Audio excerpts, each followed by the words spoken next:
Queridos, há algo de Deus para você hoje. E eu queria que você preparasse o teu coração para receber.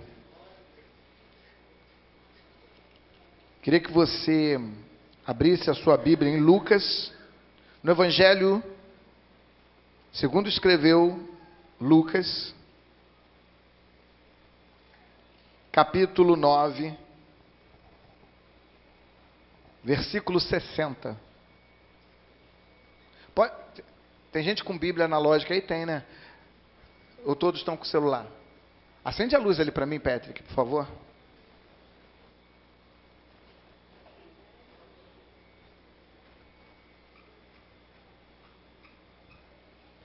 Lucas 9, 60. Se você não tem Bíblia, pode acompanhar aqui, tá? Lucas 9, 60. Diz assim: Jesus lhe disse: deixe que os mortos sepultem os seus próprios mortos. Você, porém, vá e deixe que os mortos sepultem os seus próprios mortos. Todos juntos. Você.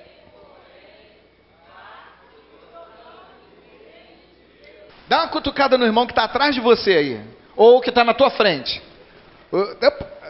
Dá uma cutucada nele. Você, porém, vá. Agora fale para mim.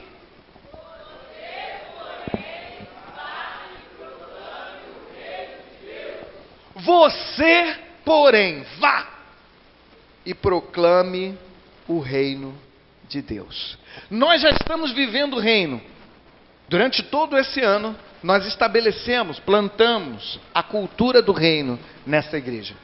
Este foi o nosso projeto, esta foi a nossa ideia, de trabalharmos a cultura do reino durante todo o ano. E o que é a cultura? Deixa eu relembrar você. O que é a cultura? Cultura é um conjunto de costumes que um determinado grupo tem. Ou esse grupo pode ser, por exemplo, uma família. Cada família tem a sua cultura. Por exemplo, eu quando entrei na família da Rosa, havia uma cultura na família dela que era diferente da minha. Por exemplo, a cultura da família dela era de que os filhos pedissem a bênção aos pais e não só pedissem a bênção, mas beijassem a mão. Então eles têm essa cultura até hoje, eles pedem a bênção e beijam a mão. Benção pai, benção mãe, benção tio, né? Até a Rosa, eu me estranhei, porque a Rosa pedia a bênção, pede ainda, porque ele não deixou ela parar. Ela já chega, ele já faz assim, ó. Ela pede a bênção para o irmão dela, mais velho, né? Que é padrinho dela. Então ela benção padrinho, e que tem que chamar de padrinho. Benção padrinho, aí Deus te abençoe. Né? Meu cunhado, o mais velho. Isso, quando eu cheguei, me assustou, mas depois, né, eu acostumei. Acostumamos tanto que o Abner, quando era pequenininho, pedia a bênção ao Andrei. Benção, irmão. Aí, o Andrei abençoava ele. Enfim, a minha família já tinha a cultura de pedir a bênção, mas não tinha a cultura de beijar a mão. Então, assim, cada família tem a sua cultura, tem o seu hábito, tem a sua forma de agir, tem o seu modo de proceder. Isto é uma cultura, né? Existem famílias que têm a cultura de sentar à mesa, de colocar a mesa, né? A mãe coloca a mesa, coloca os vasilhames, como a gente vai fazer aqui daqui a pouco no nosso mesão, né? Coloca as vasilhas com salada, uma vasilha com feijão, uma vasilha com arroz, outra vasilha com a carne, e coloca, né? Distribui, e as pessoas pegam das vasilhas e colocam no seu prato. Tem outras famílias que sentam à mesa, mas não colocam as vasilhas. A mãe vai lá e coloca os pratos no fogão mesmo, tira da panela, bota no prato e estabelece os lugares. Tem família que tem lugar cativo na mesa. Eu tenho um lugar cativo na minha mesa, um lugar que eu sempre sento. Aquele ali é o lugar do pai, aquele ali é o lugar da mãe, aquele ali é o lugar do Andrei e aquele ali é o lugar do Abner. Então já é estabelecido, é a cultura da minha família. Tem isso lá dentro. Então, quem chega, né? Aí chega a pessoa, aí senta, mas não, isso aí... esse é o lugar do... Né? Não, não faz isso não, a gente é educado. A gente entende que as pessoas não são obrigadas a conhecer nossa cultura. Mas cultura é isso. Então cultura é uma série de hábitos, de costumes que uma determinada família tem. Tem família que cada um bota o seu. A mãe fala assim, ó, se não tiver aqui na hora da refeição, eu não boto mais o prato. E aí, né, cada um vai lá e coloca. Tem outra família que é cada um por si. E é uma briga, porque o último, né, o penúltimo vai lá e arrasa tudo, né, deixa só um pouquinho, deixa a raspa do arroz, a parte, né, do arroz que todo mundo pega por cima, assim, o outro vem e deixa só a rapa do arroz lá pro último, aí o último sofre, né, ou não. Tem família que o último vai lá, pega o feijão, joga na panela do arroz e aí vai tudo. Minha família tinha a cultura de comer na panela. A Rosa tirou essa cultura de mim. Ela falou, não, panela é para fazer comida, não é para comer. Eu falei, não, mas eu estou acostumado. Tira o seu aí, deixa que o resto é meu. Eu estava acostumado com isso. A cultura da minha família era isso. Ela, né? Oi? Ia estar onde? Eu era magro. Eu era magro que dava dó. Né? Aí ela me ensinou a tomar café da manhã, porque eu não tinha essa cultura. Café da manhã, almoço e janta. E aí eu engordei. Porque eu não tinha... A minha cultura era um café da manhã, aquele café da manhã. A gente tirava a ponta da bisnaga, era do meu pai, a outra ponta da bisnaga era da minha mãe, a bisnaga toda era minha, do meu irmão. Eram 2 bisnagas e a gente comia. Só tirava a pontinha para o meu pai, a pontinha para minha mãe, o resto era nosso. E a gente tomava um café, mas aquele café. Né? E aí depois a gente só ia almoçar lá para as... Que minha mãe começava a fazer o almoço às 11, mas terminava lá para as 4. E era a hora que a gente almoçava, e aí batia aquele pratão assim, e não jantava. Então essa era a minha cultura. Eu comia muito e era magro. Parecia um queniano, corredor de São Silvestre. Mas aí a Rosa me ensinou, não, tem que comer pouquinho. Café da manhã, almoço, lanche da tarde, janta e um chazinho na ceia. Copinho de leite quente. Pronto, engordei. Foi isso não. Mas eu engordei. Isso é cultura. E o que acontece? Quando as pessoas recebem Jesus na sua vida, elas passam a fazer parte de uma família. E quando elas ingressam nessa família, essa família tem uma cultura. E que a maioria das pessoas não conhece. Pessoas estão aqui fora, estão ali celebrando o ano novo e tal. Elas têm uma cultura. E quando elas olham, elas falam assim, não sei o que as pessoas vão fazer na igreja. Isso aqui, irmãos, é a cultura do reino. Nós estabelecemos em nós, porque, inclusive, muitos que estão aqui são de outras igrejas. E estão aqui porque nas suas igrejas não teve culto da virada. E por isso vieram aqui. Minha sogra é uma. Né? E vieram porque nas suas igrejas não tem culto da virada. Muitas igrejas fechadas por aí. E aí o que acontece? Aqueles que têm a cultura entranhada na sua... Falam, vou passar ano novo aonde? Em Copacabana, pulando 7 ondinhas. Né? Onde a maioria é de outra religião. A maioria das pessoas lá de outra religião. Né? A pessoa, não, vou procurar uma outra igreja. E vai para uma outra igreja. Por quê? Porque já tem esse hábito, está entranhado, está no seu coração. É cultural. Então é cultural nós virmos à casa do Senhor, celebrar e depois tomarmos a ceia e romper o ano juntos e celebrarmos e vivermos um ano de bênçãos por conta desse tempo de clamor e de celebração. É cultura nossa.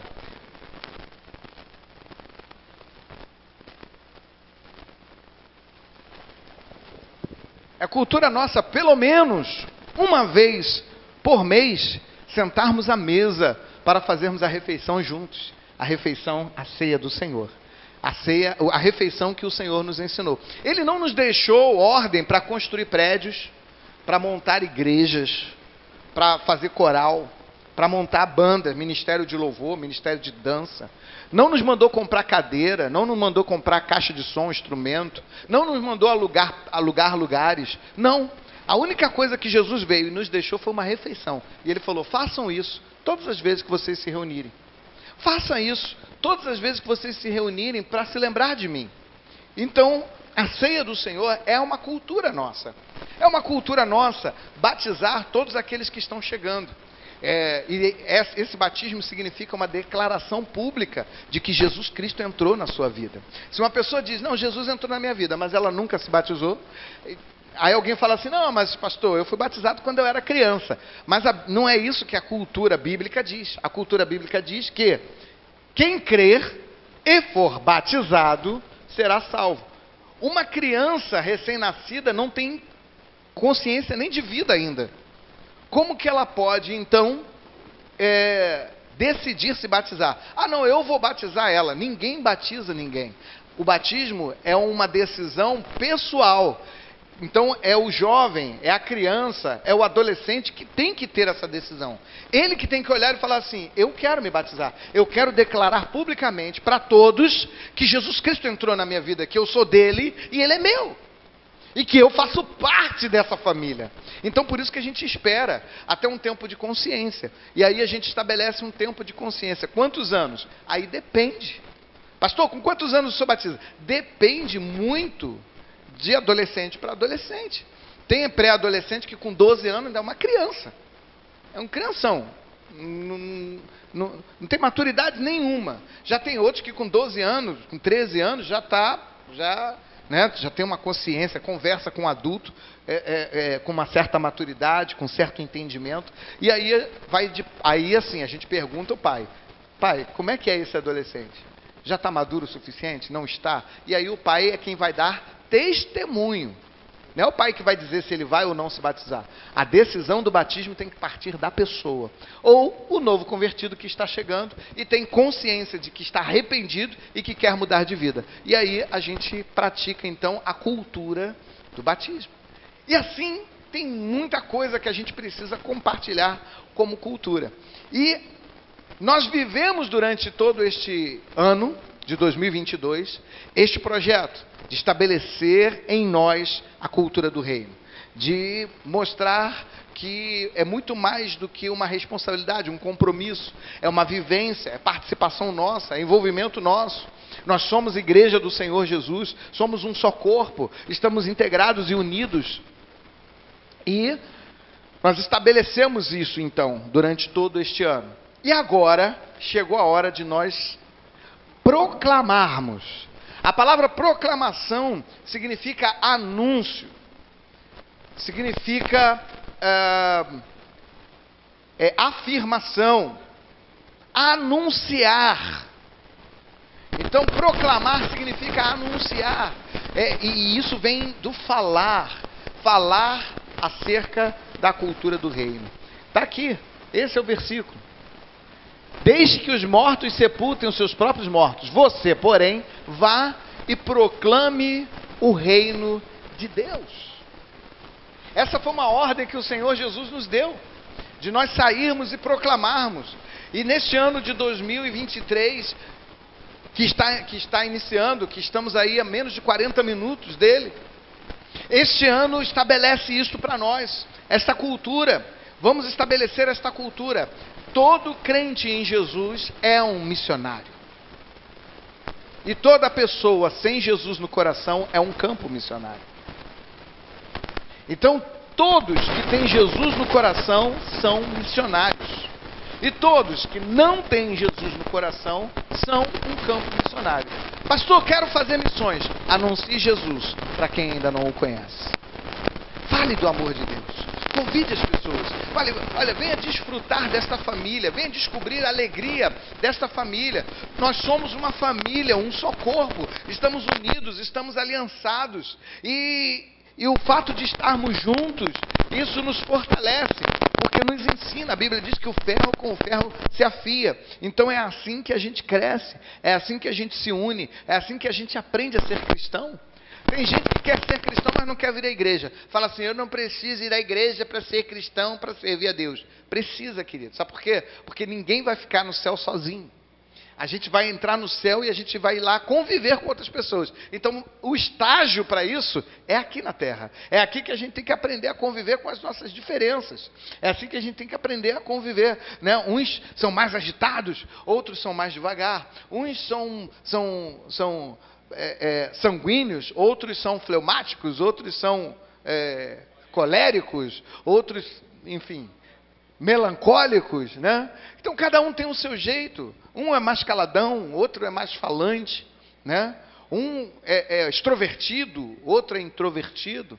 Um não fala se ninguém falar com ele, o outro fala pelos cotovelos, fala por ele e pelo outro, né? Outro não fala enquanto não falar com ele, mas quando falam com ele, pronto, aí ele desembesta a falar, né? E tem outros que não falam nunca, engoliram a língua, não falam.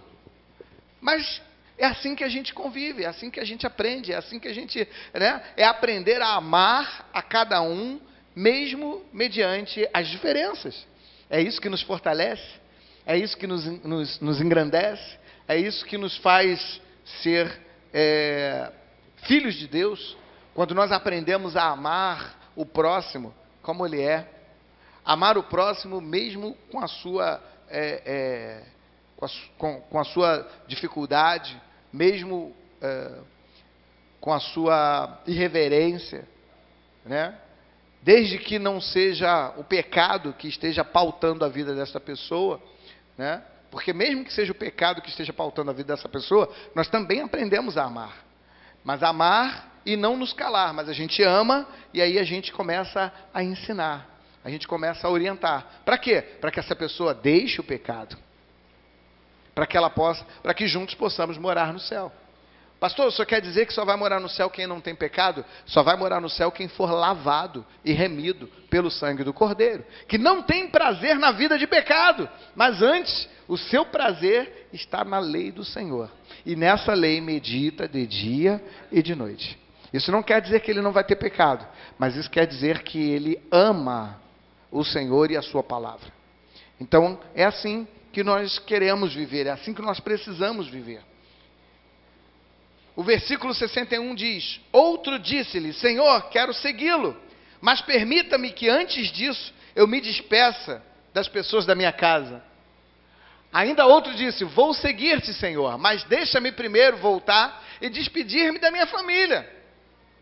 Senhor, eu quero te servir, mas eu preciso primeiro, eu tenho umas coisas para resolver. Né? Quando a gente convida as pessoas para receber Jesus na sua vida, muita gente fala assim, não, eu tenho algumas coisas ainda para resolver. Querido, deixa que as coisas dos mortos são resolvidas pelos mortos. Eu quero dizer uma coisa para você, não podemos perder tempo e deixar de seguir a Jesus.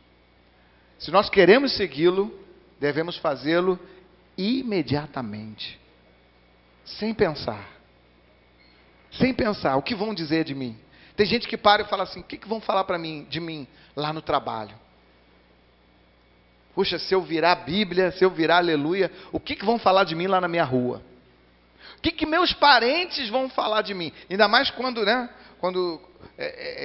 a mulher, o camarada, né, são bem despachados e tal. E aí eles ficam preocupados. Não se preocupe. Não se preocupe. Não importa o que falam de você. Importa que o Senhor te reconheça como filho. Versículo 62, para terminar. Jesus respondeu. Quem pode ler comigo?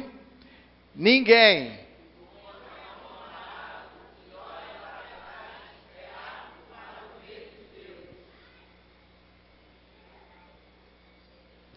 Pastor, essa palavra é muito dura. É. Ninguém. E se a gente buscar no original essa palavra ninguém, você sabe o que significa? Ninguém. Se a gente buscar lá no original dessa palavra ninguém, significa ninguém. Ninguém que põe a mão no arado e olha para trás é apto para o reino de Deus. Sabe por quê? Quem põe a mão no arado, o arado era uma ferramenta que você tinha que segurava como um carrinho de mão, só que era um carrinho de mão ao contrário. Carrinho de mão você levanta. O arado você empurra para baixo. Para enfiar a lâmina na terra, para poder cavar, né? E ir fazendo aquele sulco para preparar, para jogar semente e plantar. Então, o arado geralmente, antigamente era puxado por um animal. Então você botava um animal lá na frente, o animal ia puxando o arado e você empurrando. Só que tem que tomar cuidado, porque se tivesse uma pedra, se tivesse alguma coisa, e o animal puxando, quebrava a lâmina do arado, pronto, você perdeu a ferramenta. Então você tem que ser prudente. Você tem que olhar, tem que estar olhando por onde você está indo, o caminho que você está fazendo e seguindo direitinho a trilha que você está fazendo. Aí tem gente que, não, queria ver como é que eu estou, se eu estou indo bem. Aí olha para trás, pronto, o arado já saiu da direção, você já fez, ou então tem uma pedra no caminho, quebra. Então quem põe a mão no arado, não pode olhar para trás. Porque quem olha para trás não é apto. E o Senhor quer nessa noite encontrar você apto. Quer encontrar você preparado. Senhor, estou pronto.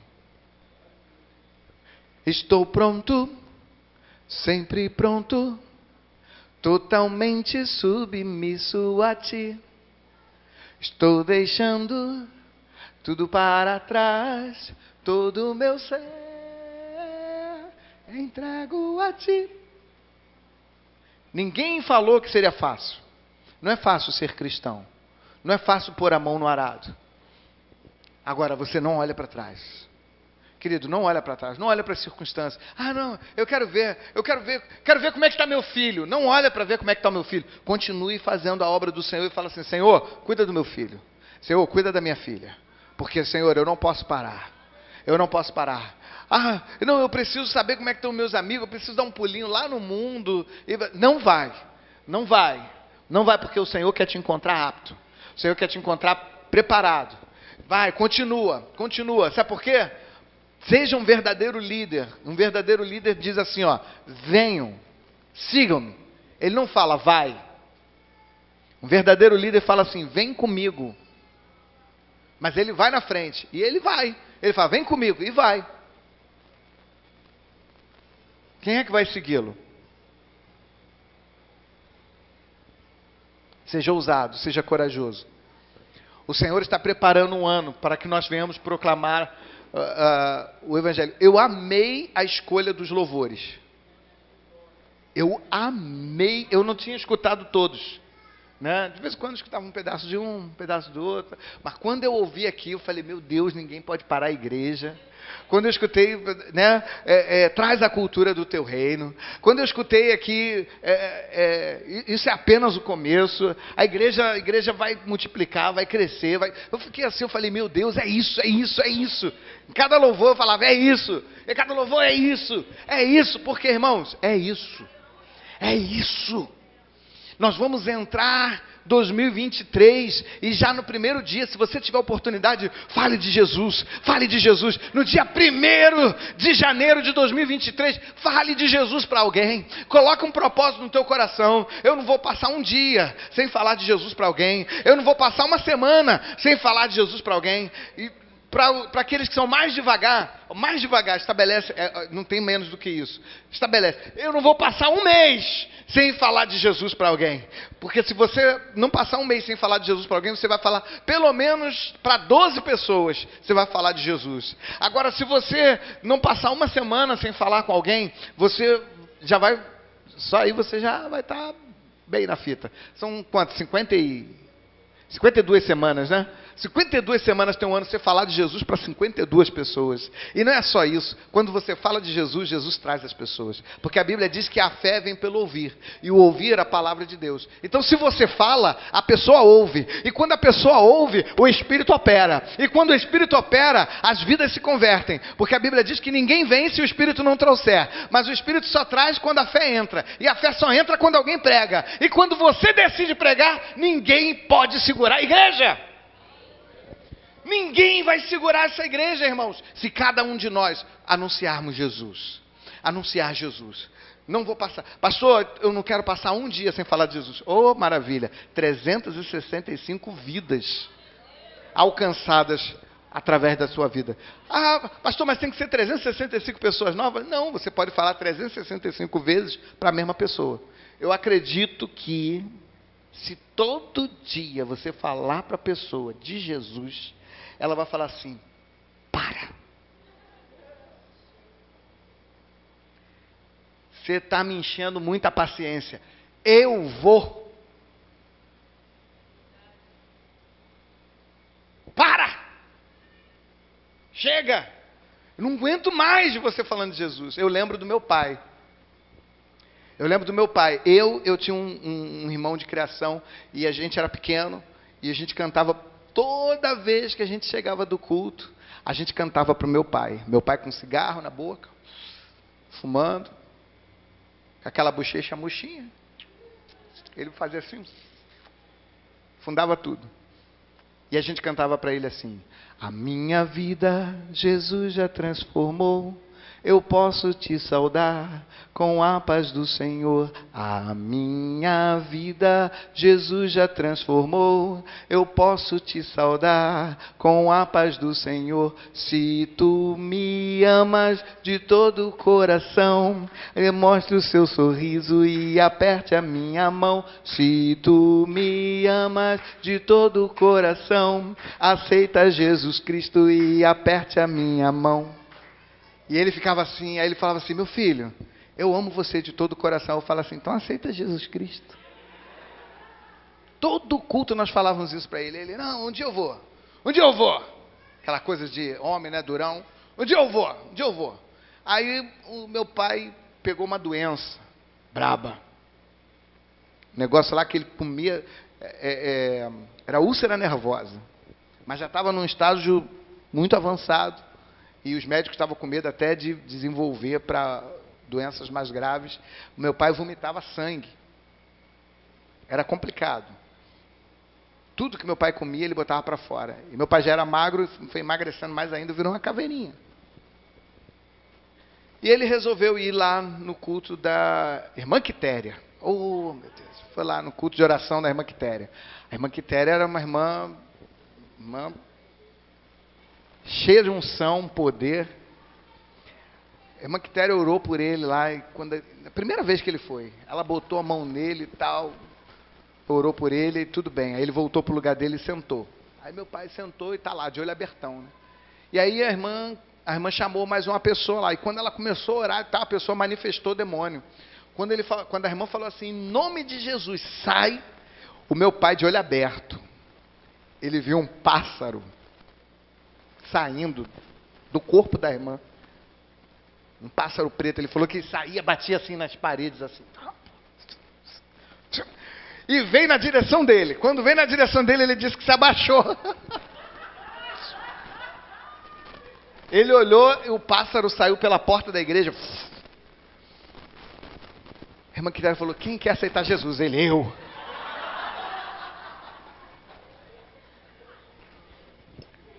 Meu pai desceu de lá, estava com um maço de cigarro no bolso, assim. Meu pai, quando desceu, falou assim: eu não preciso mais disso. Eu estava do lado dele. Ele: eu não preciso mais disso. Jogou fora no mato, assim. Dali para frente, meu pai nunca mais colocou um cigarro na boca. E meu pai recebeu Jesus na sua vida e foi a bênção que alguns irmãos aqui conheceram, tiveram a oportunidade de conhecer. E aí meu pai passou a ser o meu discipulador. Eu ganhei meu pai para Jesus e ele aí passou a ser meu discipulador. Linha dura. Linha dura. Louvado seja Deus pela vida do meu pai e da minha mãe. Irmã Alda, mulher de Deus. Irmão Bira, homem de Deus. E me ensinaram não só a cultura do reino, como me ensinaram a proclamar essa cultura. Sabe qual era a minha brincadeira? Minha mãe tomava conta das crianças. Veja lá a Neia, lá com maternas, né? Minha mãe tomava conta das crianças. Sabe qual era a nossa brincadeira? A gente brincava de culto. Quem era o pastor? Pois é, com 5 anos de idade eu era o pastor. E as crianças sentavam para me ouvir pregar. Eu não lembro o que eu pregava. Acho que não era talvez teologicamente correto, mas abençoava as crianças. E eu cresci. E Deus então me coloca aqui à frente de vocês para pregar para vocês. E uma vez o Senhor Deus falou para minha mãe que ela seria mãe de multidões. Aí minha mãe, mas eu só tenho 2 filhos. Aí falou, mas tu serás mãe de multidões. E ela não entendia. Até o dia que eu fui ordenado ao ministério pastoral. E a minha mãe falou assim, meu filho, agora eu entendo. A multidão que Deus falou que ia me dar, de filhos, através da tua vida. Minha mãe foi uma grande ganhadora de almas. E ela é uma grande ganhadora de almas através da minha vida também. Que você seja uma grande ganhadora de almas, um grande ganhador de almas, ou diretamente ou indiretamente. Mas não deixe de anunciar o reino. Não deixe de proclamar o reino. Vamos nos preparar neste momento. Vamos formar aqui uma aliança entre nós e o nosso Deus. De que nesse ano a nossa igreja vai superar todas as expectativas. Que nós vamos trazer visitantes aqui na igreja. Nós vamos convidar pessoas, vamos encher essas cadeiras de pessoas. Não vamos parar, não vamos sossegar. Vamos convidar a vizinha. Irmãos, estabelece os vizinhos da tua rua. Fala, eu vou convidar fulano, depois cicrano. Faz uma planilha. Planilha de vizinhos que você vai convidar. Esse ano é ano de proclamação da cultura do reino. É ano de anunciarmos Jesus Cristo como Salvador das vidas que estão indo para o inferno. E o inimigo não vai poder dizer que as pessoas foram para o inferno por nossa causa, porque nós não anunciamos. O inimigo não terá do que nos acusar. Chegou a hora de nós clamarmos. Durante 7 voltas, o povo de Israel, durante 6 voltas, o povo de Israel deu a volta em Jericó em silêncio. Nenhuma palavra se ouviu de suas bocas. Durante 6 dias, eles deram voltas e eles não podiam proferir nenhuma palavra. Mas no 7º dia, eles deram 7 voltas. E quando eles deram essas 7 voltas, Josué deu a ordem para que o povo gritasse. E o povo então gritou. E o povo bradou com grande voz. E quando o povo bradou, as muralhas, diz a Bíblia que as muralhas de Jericó começaram a ruir. As muralhas de Jericó começaram a se desmanchar. E foi algo extraordinário, foi algo muito especial. Aquela muralha intransponível caiu. E eu quero dizer, há muralhas que você olha que são intransponíveis. Pessoas que você olha e fala assim, não, fulano acho que nunca vai aceitar Jesus. Mas quando você faz segundo a ordem do Senhor, as muralhas daquela vida caem. E aquela pessoa abre o seu coração e recebe Jesus em sua vida. Sabe por quê? Porque Jesus é a melhor coisa que existe, irmãos.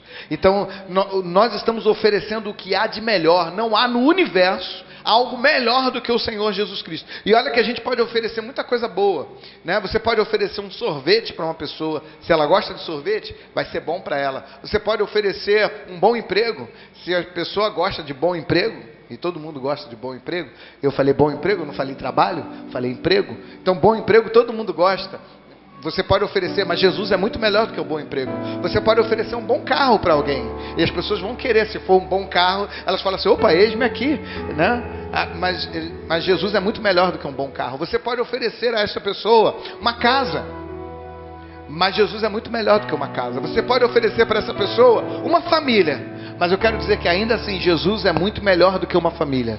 Não há nada no céu, na terra ou no mar que possa se comparar a oferecer Jesus para alguém. Quando você oferece Jesus para alguém, você está oferecendo vida. Quando você oferece Jesus para alguém, você está oferecendo amor, a paz que excede todo entendimento. Quando você oferece Jesus, você está oferecendo riquezas. Quando você oferece Jesus, você está oferecendo vida abundante.